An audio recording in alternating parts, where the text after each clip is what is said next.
그래서 매우 이 충격적인 얘기를 하는데 이건 이상민이 얘기한 겁니다. 단순한 시위도 얼마든지 내란으로 몰고 갈 수 있습니다라고 얘기해요.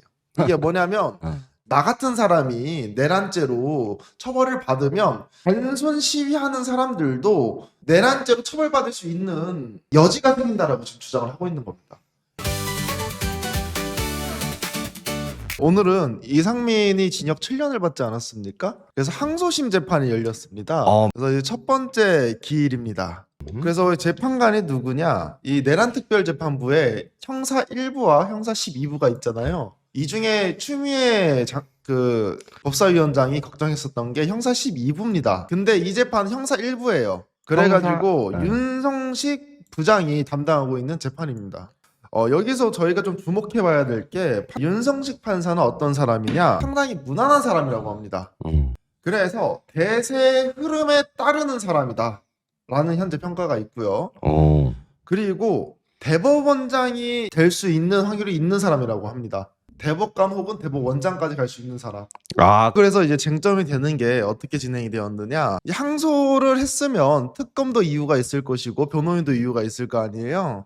그래서 특검에서 주목한 것은 무죄가 나온 부분을 구체화할 필요가 있는 겁니다. 그래서 이상민 같은 경우에는 내란 관련 대선은 유죄가 나왔었고요. 직권남용 같은 경우에는 무죄가 나왔어요. 그래서 그것과 관련해가지고 서로 그 이유에 대해서 설명하는 게 오늘 기일이었다. 그래서 제가 이 설명한 것처럼 내란주 임무는 유죄, 직권남용은 무죄, 그리고 위증죄 같은 경우 일부 무죄. 그러니까 유죄가 나온 것도 있고 무죄가 나온 것도 있는 그러한 상황입니다. 그러면 특검은 어떤 내용을 주로 이야기를 했느냐? 당시에 이상민이 허석훈에게 23시 37분에 전화를 합니다. 그리고 이 허석훈 같은 경우에는 소방청 내에 있는 인물들에게 전화를 해가지고 단전단수하기 전까지 대기를 시켜놓는 거예요. 그런데 그 이전에 류현진 부장은 어떻게 했느냐? 야, 내가 보니까 실제로 단전단수 안 했잖아. 언론사 내것과 여론조사했고 실제로 안 갔으니까 무죄를 줬어요. 그러니까 이것과 관련돼서 판사님 아닙니다. 이것까지도 유죄를 줘야 됩니다. 라고 주장을 하는 것이 특검 측의 입장. 그리고 이제 위증 같은 경우에는 어느 부분은 유죄가 나오고 어떤 부분은 무죄가 나왔단 말이에요. 근데 이제 이상민이 주장했던 게 뭐냐? 본인은 뭐 최상목이라든지 이런 사람들 문건 전달 받은 거 못 봤다고 얘기를 했어요. 근데 아니 이게 뭐야? CCTV를 확인해 보니까 이상민과 다른 사람과 대화를 나누는 도중에 전달해 줄 때 이렇게 본 모습이 CCTV에 찍혔다라는 거예요. 그래서 특검이 이 영상을 3개로 나눠가지고 보세요. 이상민이 당시에 문건을 전달받은 거 실제로 봤습니다. 라고 지금 주장을 하고 있습니다. 그리고 이 7년 자체는 적어도 너무 적습니다라고 얘기를 하는 거예요. 한독수를 보니까 23년 받았습니다. 조지호도 12년 받았어요. 근데 왜 이상민 같은 경우에는 7년 받았냐 이거예요. 말이 안 되잖아요. 그러니까 7년은 너무 작다라고 지금 주장하고 있는 거죠, 특검이. 그러면 변호인은 어떤 거 주장하고 있느냐? 이 사람들은 내란에 대해서 7년 유죄 선고를 받았잖아요.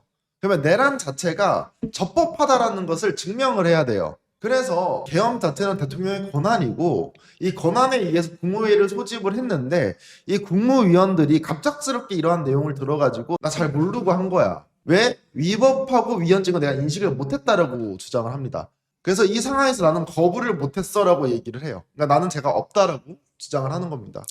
정말 혼내주고 싶다. 특히나 이 두 통의 전화가 있었는데 조지호와 허석훈과 이 전화가 있었다.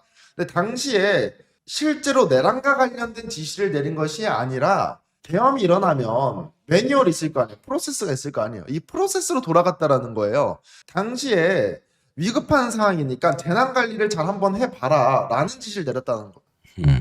또한 이 허석훈에게 전화를 한 것도 뭐라고 주장하느냐, 단전단수 지시를 나는 내린 거 없다. 왜 그러냐면 허석훈 자체도 지금 진술이 엇갈리고 헷갈리고 있다. 두 가지를 지금 주장을 하고 있는데, 첫 번째로는 단전단수와 관련해서 경찰에 협조를 요구를 하고 있다라고 주장한 것이 하나, 그리고 언론사 투입해서 경찰과 시민 및 부상을 당하는 사람들을 위해 가지고 대비하라. 이게 두 개로 갈리고 있기 때문에 허석헌 자체의 주장 자체도 엇갈리고 있으니 본인이 단전단수를 직접적으로 지시를 하고 가라고 했다라는 것을 명징할 게 없다라는 거죠. 현재 그런 식으로 주장을 하고 있는 겁니다. 왜냐하면 이건 변호인의 주장이고 내란 관련해가지고 본인은 죄가 없다라는 것을 주장을 해야 되기 때문에 지금 이렇게 얘기하고 있는 겁니다.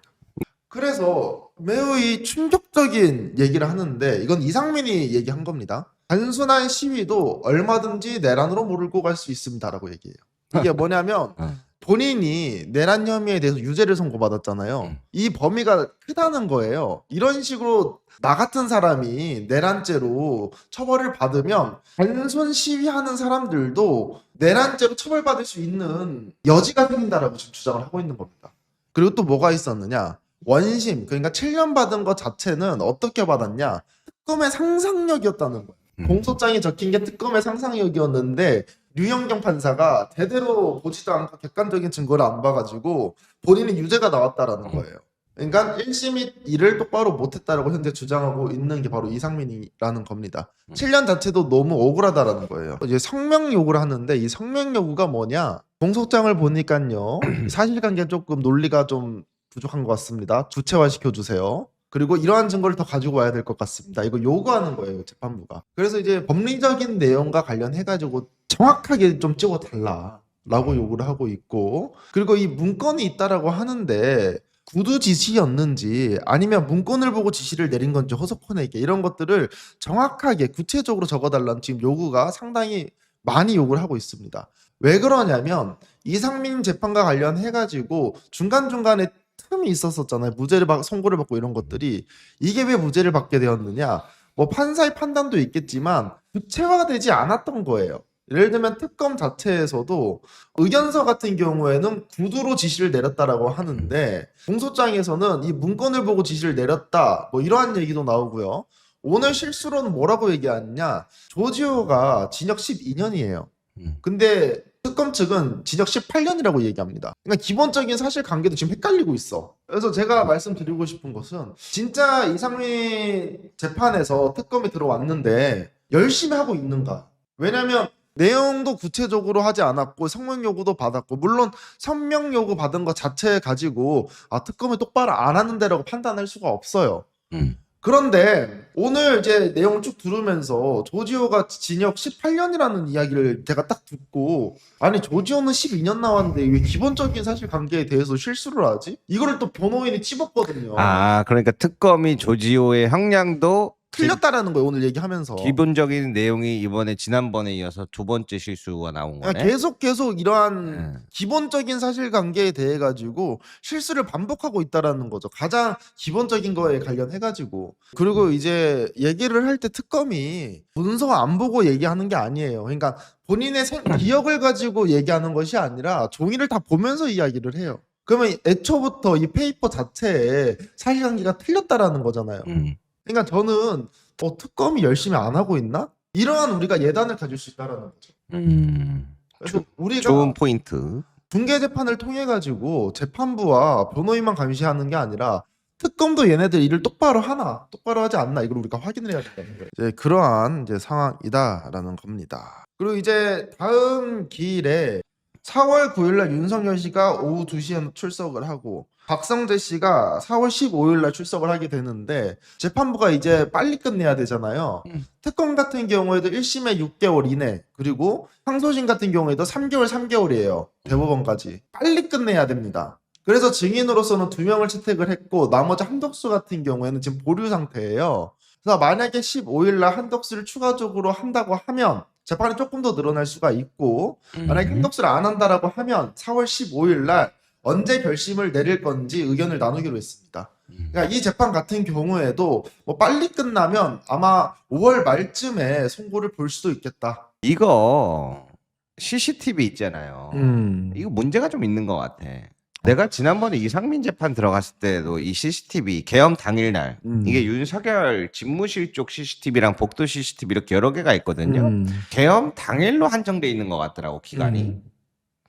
그런데 재판을 쭉 들어가서 봤을 때 내가 느낌은 노상원이나 이런 사람들은 어떻게 들어왔냐 이런 거거든 공간으로. 김용현의 수행 비서라고 해야 될까요? 그 차를 통해서 타고 들어왔잖아요. 근데 일지가 없나?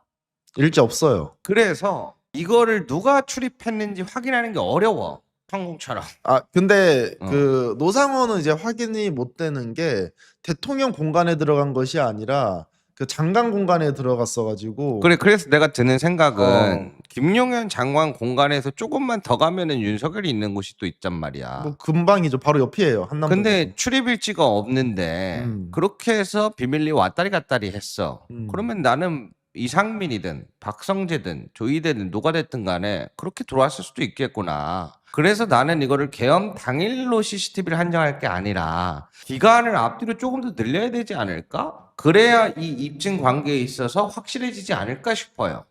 이 점은 꼭 확인이 필요하다. 난 그렇게 생각하고 있어. 뭐 좋은 생각인 것 같아요. 예.